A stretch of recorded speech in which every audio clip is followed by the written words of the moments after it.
সাভারে রানা প্লাজার আহত শ্রমিকদের চিকিৎসা সেবা দিয়ে আলোচনায় আসেন ডাক্তার এনামুর রহমান। খুলে যায় ভাগ্য, বিনা ভোটে হয়ে যান সংসদ সদস্য, পরে প্রতিমন্ত্রী। রানা প্লাজা ধসে হতাহত শ্রমিকদের অনুদানের টাকা আত্মসাতের পাশাপাশি অবৈধ উপায়ে দেশে বিদেশে অঢেল সম্পত্তি গড়ার অভিযোগও রয়েছে তার বিরুদ্ধে। সাবেক ত্রাণ ও দুর্যোগ ব্যবস্থাপনা প্রতিমন্ত্রী ডাক্তার এনামুর রহমান এখন জেলে।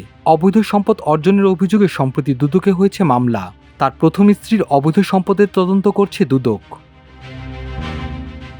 জমি না কিনে অন্যের জমির সীমানা প্রাচীর ভেঙে ওই জমিতে হাসপাতাল সহ তৈরি করেন নানা অবকাঠামো। পরবর্তীতে কৌশলে নামমাত্র মূল্যে কিনে নিতেন ওই জমি।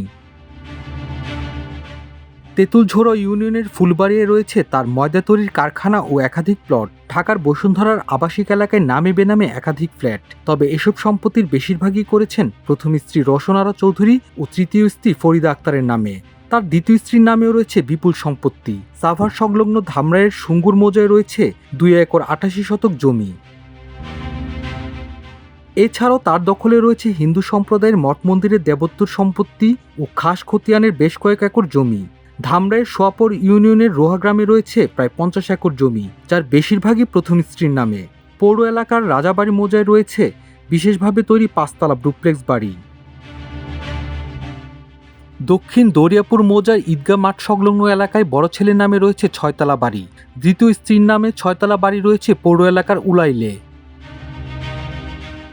সাভার বাজারে ব্যবসায়ী মাধব শাহের অভিযোগ, জমি না কিনে এনাম তার 26 শতক জমিতে হাসপাতাল নির্মাণের জন্য অবকাঠামো তৈরি করেছেন। পরবর্তীতে ওই জমি প্রভাবশালীর মধ্যস্থতায় নামমাত্র মূল্যে রেজিস্ট্রি করে নেন তিনি। সাভার সরকারি কলেজের এক শিক্ষকের বাড়ি চারদিক থেকে ঘেরাও করে নির্মাণ কাজ শুরু করেন তিনি। এক পর্যায়ে ওই বাড়ি এনামের কাছে বিক্রি করতে বাধ্য হন ওই শিক্ষক। ইচ্ছার বিরুদ্ধে এনামের কাছে জমি বিক্রি করেছেন স্থানীয় বাসিন্দা সাভার সাব রেজিস্ট্রি অফিসের অবসরপ্রাপ্ত কর্মী নুরুল আমিন, পণ্ডিতপাড়ার টিভি মেকানিক ইব্রাহিম মিয়া, কাতলাপুরের ফজলুল হক ফজল, আনিসুর রহমান লেবু, খলিলুর রহমান ও তার জামাতা সহ অনেকে। বিভিন্ন দুর্নীতি এবং অবৈধ সম্পদ অর্জনের অভিযোগে ডাক্তার এনামুর রহমানের বিরুদ্ধে 6,43,49,000 টাকার জ্ঞাত আয় বহির্ভূত সম্পদ অর্জনের অভিযোগে মামলা করেছে দুদক।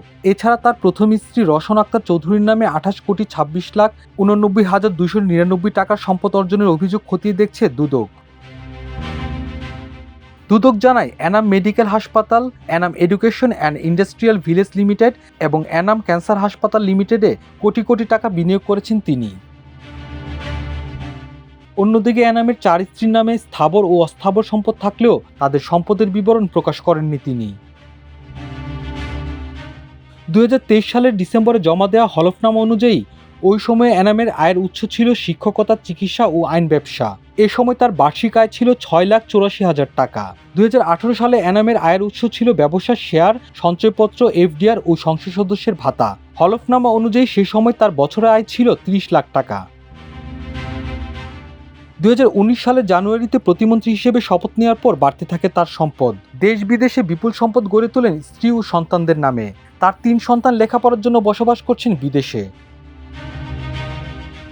2023 সালে সাবেক প্রতিমন্ত্রীর বার্ষিক আয়ের উৎস ছিল 2টি শেয়ার, সঞ্চয়পত্র ও প্রতিমন্ত্রীর সম্মানী ভাতা।